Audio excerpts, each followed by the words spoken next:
በዛሬው ቪዲዮ ላይ ደግሞ ህይወታችሁን እንዲቆጣጠሩ መፍቀድ የሌለባችሁን 5 ነገሮች ነግራችኋለሁ። እስከ ቪዲዮ መጨረሻ ድረስ አብራችሁን ከቆያችሁ እርግጠኛ ነኝ ታተርፉበታላችሁ። በተለይ 5ኛው ደግሞ ሁላችሁም የሚያስማማ ነው። ወደ ቪዲዮ አለፍኩኝ። ሰላም ውድ የሮዝ ኢንስፓየር ቤተሰቦች እንዴት ናቸው? ለማታውቁኝ እኔ ሮዝ እባላለሁ። ይሄ ደግሞ ሮዝ ኢንስፓየር ነው። ህይወታችንን እንዲቆጣጠሩ መፍቀድ ከሌለብን ነገሮች ውስጥ አንደኛው ያለፈ ነገራችን ወይንም ያለፈ ታሪካችን ነው። ያለፈ ታሪካችንን ማሰላሰልና አለቅም ማለት ዛሬያችንን ይቀማናል። ስለዚህ ያለፈ ታሪካችሁ ዛሬያችሁንና ወደፊታችሁን እንዲቀማ አትፍቀዱለት። በቃ ያለፈ ነገር አልፏል። ባለፈው ህይወት ላይ ምንም ነገር ተፈጥሮ ቢሆን በቃ አልፏል። ወደኋላ ተመልሰን ማስተካከል ስለማንችል ወደፊታችንንና ዛሬያችንን እንዳንኖር ስለሚያደርገን ዛሬያችንን አሳምረን እንቀጥል። ከባለፈው ስህተታችን እንማርበት እንጂ ሁሌ እያብሰለሰልነው ወደኋላ እንዲጎትተንና ጸጸቱ ዛሬያችንን እንዲቀማን አናደርግ። ጊዜያችሁንና ጉልበታችሁን ያለፈ ነገር ላይ አታባክኑ። እንደውም ዛሬ ላይና ወደፊታችሁ ላይ አባክኑት። እመኑ፣ ያለፈ ትዝታ ዛሬያችሁን ከመቀማትና ወደፊታችሁን ከማበላሸት ውጪ ሌላ ጥቅም የለውም። ስለዚህ ዛሬውኑ ስላለፈ ነገራችሁና ስህተታችሁ መብሰልሰልና ማሰባችሁን ትታችሁ ወደፊት ገስግሱ። ሁለተኛው የሌሎች ሀሳብና አስተያየት ነው፣ ወይም ደግሞ ይሉኝታ።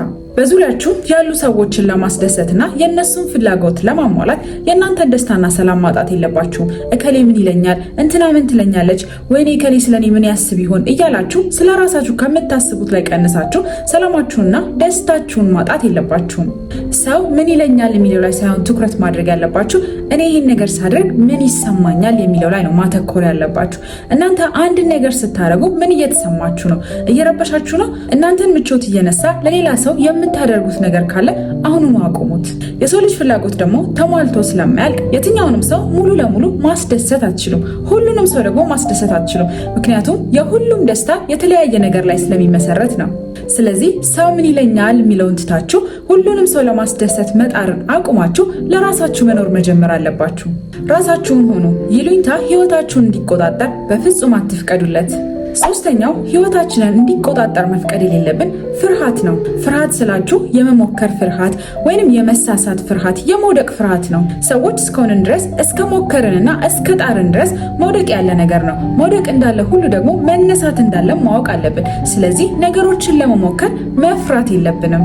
ካልተሳሳትን መማር አንችልም። ስለዚህ ለራሳችን መሳሳትን እንፍቀድለት። በተሳሳትን ቁጥር ልክ የመሆን እድላችንን እያሰፋንና የእውቀት አድማሳችንን እያሳደግንና እየጨመረን ስለምንሄድ መሳሳታችንን አንጥላው፣ አንፍራው። አንድ ነገር ለመሞከር ስታስቡ ውስጣችሁ አይቻልም ባይሆንልኝስ የሚል ፍርሃት ካለ ይህንን ፍርሃት አሁኑኑ ለመጋፈጥ ወስኑ። ሞክሩት፣ ግድ የላችሁም፣ ይሳካል። በዚህ ዓለም ላይ ማንም አይችለውም አያሳካውም ተብሎ የታሰቡ ነገሮችን ያሳኩ ብዙ ሰዎች አሉ።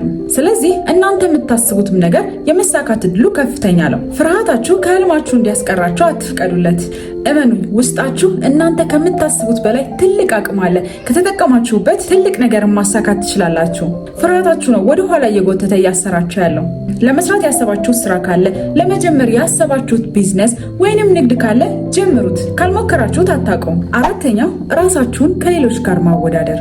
ከሌሎች ሰዎች ስኬት ጋር ራሳችሁን እያወዳደራችሁ ራሳችሁን ዝቅ ዝቅ ማድረግና የራሳችሁን አቅም ማጣጣል ካሰባችሁበት እንዳትደርሱና ህልማችሁ ላይ እንዳትደርሱ ያደርጋችኋል። በዚህ በሶሻል ሚዲያ ጊዜ ደግሞ ራስን ማወዳደር በጣም የተለመደ ነው። ምክንያቱም ሶሻል ሚዲያ ላይ የምናያቸው ጥሩ ላይፍ ስታይሎች እንዲሁም ቆንጆ ሰዎችን እያየን ራሳችንን ከነዛ ሰዎች ጋር እያወዳደረን ህይወታችንን፣ ገጽታችንንና ያለንን ነገር የምንጠላ ከሆነ ለመለወጥና ህልማችንን ለማሳካት እጅግ ከባድ ነው የሚሆነው። ሶሻል ሚዲያ ላይ የምታዩቸው የ2 ደቂቃ የ5 ደቂቃ ቪዲዮዎች የዛን ሰው ሙሉ ህይወትና ማንነቱን አይገልጽም። በነዛ በጥቂት ደቂቃ ቪዲዮዎች ራሳችሁን እየገመታችሁ ራሳችሁን ከስኬታችሁ አታስተጓጉሉ።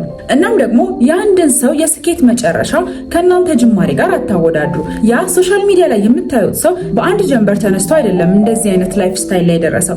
ስለዚህ የእናንተን ጅማሬ ከዛ ሰው ፍጻሜ ጋር አታወዳድሩት። ያ በሚዲያ የምታውቁት ሰው አሁን ያለበት የስኬት ደረጃ ላይ የደረሰው ምናልባትም አሁን እናንተ ካላችሁበት ተነስቶ ሊሆን ይችላል። እንደውም አይታወቅም፣ እናንተ ካላችሁበትም በታች ተነስቶ ሊሆን ይችላል አሁን ያለበት ደረጃ ላይ ደረሰው።